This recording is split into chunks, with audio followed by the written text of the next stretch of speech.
महाराष्ट्र विधानसभेची मतमोजणी उद्या आहे आणि उद्या दुपारी 2 ते 3 वाजेपर्यंत महाराष्ट्राचा कौल कुणाकडे आहे हे कळेलच। मात्र एक्झिट पोलच्या आकडेवारीनुसार महाविकास आघाडी आणि महायुती या दोघांनाही सत्ता स्थापन करताना अपक्षाची मोठ बांधावी लागेल।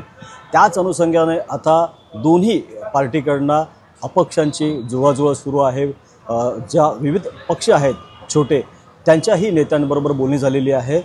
वसई विरारमध्ये एक हाती सत्ता असलेले बहुजन विकास आघाडीचे अध्यक्ष हितेंद्र ठाकूर माझ्यासोबत आहेत, त्यांच्याशी वार्ता करूया। आपण काय सांगाल, कुणाचे फोन आलेले आहेत? कारण की एक्झिट पोलची जी आकडेवारी आहेत त्यांना कुणालाही सत्ता स्थापन करता येणार नाही आहे, अपक्षांची मोठ बांधणी करावी लागेल, काय म्हणणार? कुणाचा फोन? माझे सर्व पक्षामध्ये मित्र आहेत, त्याच्यामुळे सगळ्याच पक्षांचं मला फोन येतात। काल यायचे, आज येतात, उद्याला येतील। आज कुणाकुणाचे फोन आलेले? देवेंद्र फडणवीस, उद्धव ठाकरे, संजय राऊत, कुणाकुणाचे? एकदम नाव कुणाची सांगायची नसतं, त्यांच्या आले त्या आले। काय वाटतं की या विधानसभेला तुम्ही एक आव्हान केलेलं, विविध पक्षांना आव्हान केलेलं की ह्या वेळेला मला मदत करा, प्रत्येक वेळी मी तुम्हाला मदत करतो, यावेळेला मला मदत करा आणि ज्या वेळेला पुढेही मदत लागेल तर मी नक्की करेल, पण त्यावेळेला कुणी तुम्हाला मदत नाही केली, तो राग अजूनही आहे? मी राजकारणात राग ठेवून नसते, राजकारणात परमनंट शत्रू आणि परमनंट मित्र कोणच नसतो। हे होते राजकारण आहे, इलेक्शन झालं, संपला विषय। पण सगळ्यात जास्त म्हणजे सगळ्यात जुने विधानसभेचे आमदार म्हणून तुमच्याकडे आहेत, त्यामुळे सगळ्या पक्षाची तुमची खास ओळख आहे। तर दिवसभरामध्ये किती फोन आले होते आणि काय असेल, कुणाच्याकडे जास्त कौल आहे?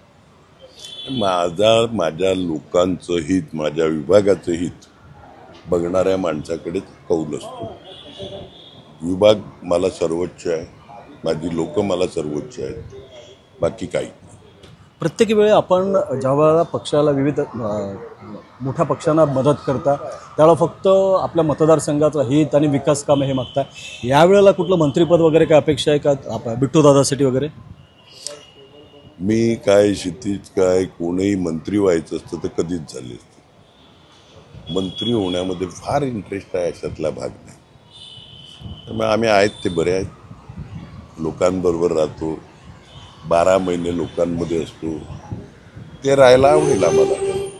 पण सध्या राजकारणामध्ये एक मोठी चर्चा आहे, कारण की जे 19 तारखेला जे प्रकरण घडलं पैसे वाटपाचं विरारच्या विवांत हॉटेलमध्ये, त्यानंतर पूर्णपणे जे महायुतीकडे कल होता लोकांचा तो कुठेतरी निगेटिव्ह झालेला आहे, नॅरेटिव्ह पसरलेली आहे। त्यामुळे महाविकास आघाडीनेही हे घेतलेलं पूर्णपणे तावडेंच्या विषयी आक्षेप वगैरे, भाजपच्या पैसे वाटप प्रकरणी आक्षेप घेतलेला, त्यामुळे कुठेतरी नॅरेटिव्ह पसरून तो फायदा जो आहे हा महाविकास आघाडीला झालेला आहे। त्यामुळे काही मागणी असेल का खास असं जर सत्ता आली महाविकास आघाडीची?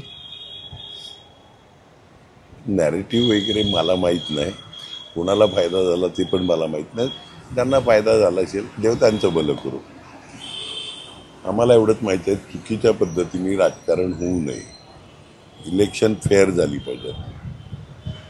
जे पैसे फेकणार असतील ते उद्याला आल्यावर काय पैसेच कमावणार, सिंपल गोष्ट आहे। विवांतामध्ये जर बघितलं ते 19 लाख स्वतः क्षितिज ठाकूर बोलले की 19 लाख होते, एकामध्ये 9 लाख, दुसऱ्यामध्ये 10 लाख, तर 10 लाख गायब झाल्याचाही आरोप केलेला आहे। याची चौकशी व्हावी असं काय वाटतं तुम्हाला, की कोणाकडे अपील केलं आहे? 4,91,00,000 गायब झाले, 10 लाख नाही, लक्षात आलं का? 4,91,00,000 गायब झाले। त्यांच्या डायरी आहे, त्याच्यात नावं आहेत, कुणाला किती वाटले, काय वाटले, त्याच्यावर आता काय बोलू, चलत आहे। पण अजूनही एक नाव तुम्ही गुलदस्त्यात ठेवलं, तर सख्या महाराष्ट्राला ऐकण्यासाठी उत्सुक आहेत की फोन कुणाचा आलेला, ती टिप कुणी दिली? हो, तुम्ही राजकारणामध्ये माझं शत्रुत्वच वाढवणार का?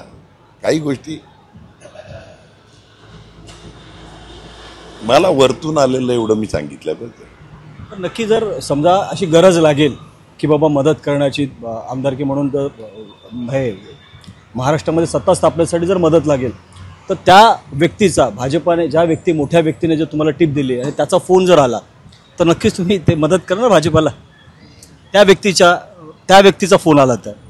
मी माझ्या लोकांना प्राधान्य देतो, माझ्या लोकांपुढे कोणीही नाही, माझ्या विभागापुढे कोणीही नाही, त्याच्यापेक्षा मोठं कोण असू शकत, सिंपल।